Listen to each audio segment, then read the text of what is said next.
So I got this alert today on my Yahoo stock app, which is I think the only thing that Yahoo is used for these days.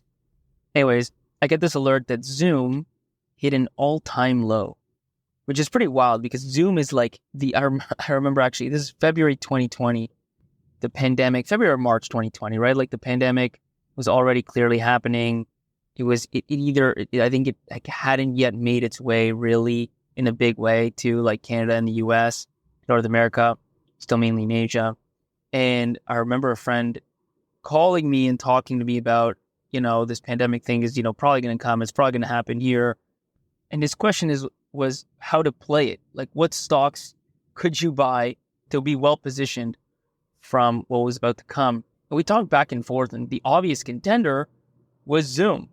Zoom was this pure play on the pandemic because it was the product that everybody was going to have to use. Now, at the time, Zoom's shares had already gone up from $70 to about $90 a share. Frankly, I didn't buy Zoom because I thought, wow, it's probably already priced in. Now, it turns out I was not just wrong, but extremely wrong. That thing went up from 90, let's call it $100 a share, to like $550 a share at peak 6 months later. So, in 6 months, you could have 5 extra money. We actually had that discussion. All I had to do was press buy. That's the difference between talking about it and actually doing something. But my point is, it's come all the way back down. It's crashed 90% and now at an all-time low, the lowest it's ever been. And so this really marks, in a way, the end of all of the accelerated stock buying and demand that was generated as a result of the pandemic. As everybody knows, a lot of tech products saw accelerated revenue growth because of the pandemic. A lot of that pulled back. And I just thought this really marked kind of the beginning and the end because Zoom was like the pandemic stock. But it also made me think about what's happening now with AI.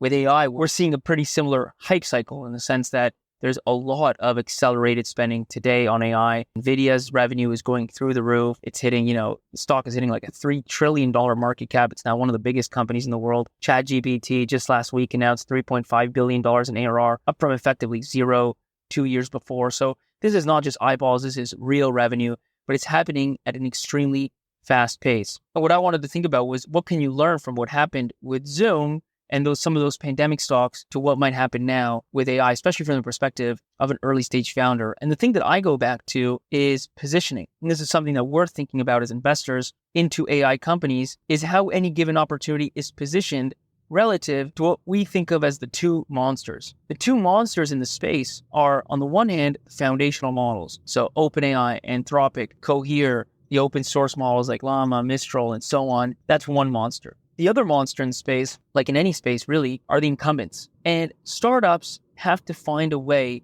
to position against both of those. In the pandemic world, you just had the one monster, which is the classic monster, which is the incumbents. And by the way, that's really what happened to Zoom. Partially is that demand in general for a lot of these video telecommunication apps decreased from the absolute peak, the absolute height. But demand overall definitely lifted. And if you look at your average life, you do way more video calls now than you used to pre-pandemic.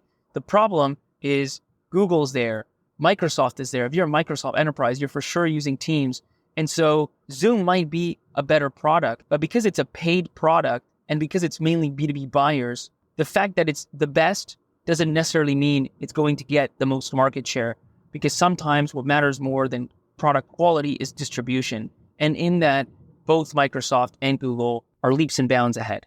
So how does that translate over to AI? Well, if you think about it, I think there's two things you have to think about as a founder if you're building in AI today. The first one, like I said, is the foundational models. I'll tell you a story. I was speaking with actually a handful of companies, but I'll tell you about one. I was speaking with this company, and this is before ChatGPT 4.0, when ChatGPT's voice was not all that great. You speak to it and it would take 30 seconds or so to kind of get back to you. And they were building AI for call centers. They wanted to help call centers use AI to automatically answer level 1 calls. So the simplest calls. So they would answer the phone and they would talk to the person on the other end. And only if the call was complicated enough, then they might pass it on to a human agent. And so the problem was, at the time, none of the foundational models, and even 11 Labs, which is a little bit adjacent to some of these foundational models, was not good enough in terms of latency, which was one of the biggest problems. So this company was spending a lot of time fixing latency. And that was, frankly, the most compelling part of the demo,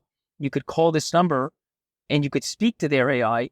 And I noticed firsthand how much better it was at voice than what I was used to in my ChatGPT app. The problem is, a handful of weeks later, 2, 3, 4 weeks later, ChatGPT 4.0 comes out. And all of a sudden, 100% of what this startup had focused on, all of their IP, all of their work on latency was redundant. The value of that work plummeted to zero. And so that's lesson number one, which is you've got foundational models that are only going to keep getting better. They've got the best researchers in the world. They've got hundreds of millions, billions, in some cases, tens of billions of dollars developing their foundational model. They're working across all modals. They're working in a multimodal world. Text, voice, images, video, all of that stuff is going to get better. And so you have to ask yourself, are you working on pieces of the puzzle that OpenAI, could be Cohere, could be Anthropic, could be Mistral, doesn't matter, but are you working on pieces of the puzzle that these foundational models are at some point going to tackle? The answer is yes. You're wasting your time. The historical analogy, for what it's worth, is if you think about microchips back in the day, when Intel was kind of putting out these chips that kept getting better and better, and Moore's Law was in full effect, you could either develop an app for today's chips and spend a lot of time optimizing and making sure all your features worked on today's chips, or you could just assume tomorrow's chips would have more memory, more compute, and just get progressively better and build for those. And of course, the ones that build for the next gen ultimately won because they didn't have to waste time optimizing for something that was about to become obsolete. The places where you really want to develop are workflows, are integrations, are parts of the feature set that are very use case specific, things that obviously the foundational models aren't going to spend time doing. And I'm not talking about being a GPT wrapper, right? Like originally it was the GPT would come out and they didn't have, for example, the ability to import PDF. So people build these PDF summarizer tools. Well, obviously the foundational models, especially because of ChatGPT specifically, which is direct to consumer, we're going to add that sort of horizontal functionality, the sort of functionality that's going to be useful for so many different use cases. So you have to think about the sort of things that are too specific, too vertically deep. Again, workflows and integrations are a great thing to look at because those are typically places that these foundational models aren't going to spend their time on.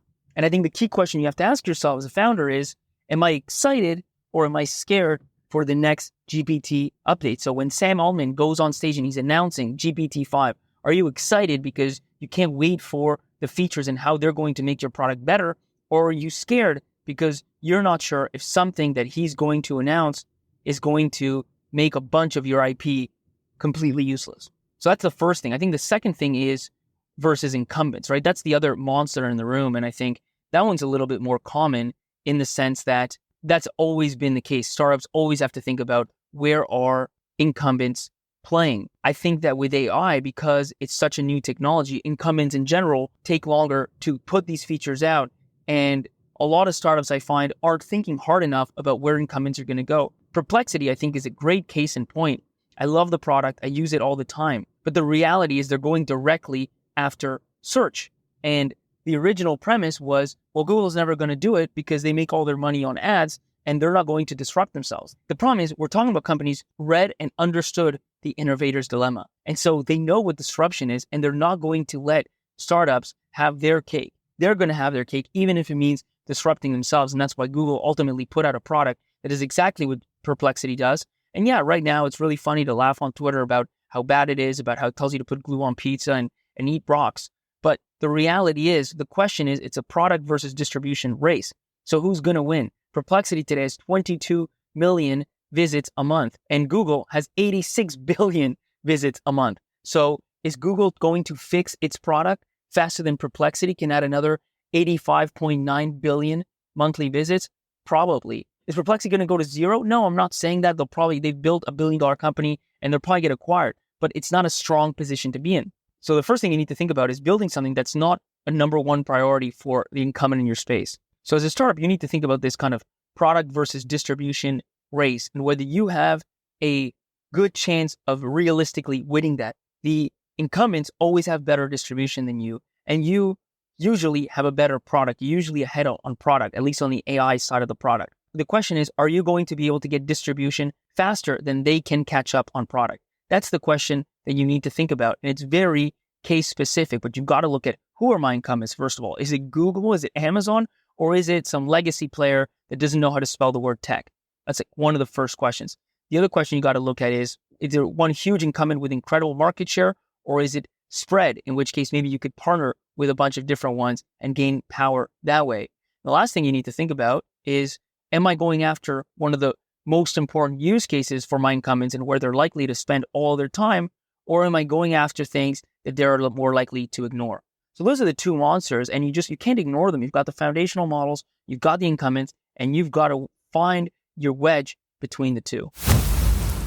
I just gave you content that you liked so much, you actually listened to the end. And guess what? You didn't pay a single dollar. Not only that, I didn't even put any ads in your face. So you just got a bunch of content for free. And now that I've delivered that value, I'm asking for something in return. Open your app, open Apple Podcasts, open Spotify, open whatever app you use to listen to this, and hit that follow button. It's actually going to help you because it's going to help you make sure you don't miss out on the next episode, which you like so much that you listen to the whole thing.